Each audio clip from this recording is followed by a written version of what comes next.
Hi guys, இப்போ நீங்கள் பார்க்குற இடம் பார்த்தீங்கன்னா பெசன்ட் நகரில் இருக்கிற சென்னை அடையார் புரோக்கன் பிரிட்ஜுங்க.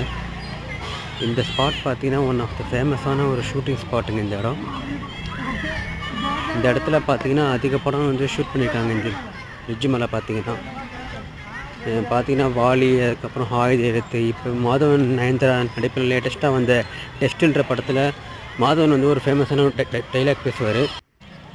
அந்த சீன் பார்த்தீங்கன்னா உங்களுக்கு இந்த பிரிட்ஜு மேலே இருந்தாங்க எடுத்திருக்காங்க. அந்த பிரிட்ஜு லாஸ்ட்டில் எண்டிலேருந்து பேசுவாருங்க. பட் பார்த்தீங்கன்னா அந்த பிரிட்ஜு மேலே வந்து யாரும் ஏறக்கூடாது சொல்லி போட்டிருக்காங்க போலீஸு. அதுவும் இல்லாமல் சிசிடிவி கேமராலாம் வச்சுருக்காங்க. அதனால் மேலே ஏறலைங்க, அப்படியே கீழே இந்த வீடியோ எடுத்துகிட்ருக்கேன். ஸோ நீங்கள் சென்னையில் எங்கே இருந்தீங்கனாலும் பெசன்ட் நகர் வந்தீங்கன்னா கண்டிப்பாக இந்த இடத்த விசிட் பண்ணுங்கள். ஃபேமிலியாகவும் வரலாம். சேஃப்டியான இடம் தாங்க இது. மறக்காமல் நம்ம பேஜை அப்படியே சப்ஸ்கிரைப் பண்ணி விட்ருங்க. அப்படியே பக்கத்தில் இருக்கிற பெல் பட்டன் கிளிக் பண்ணுங்கள். பாய்.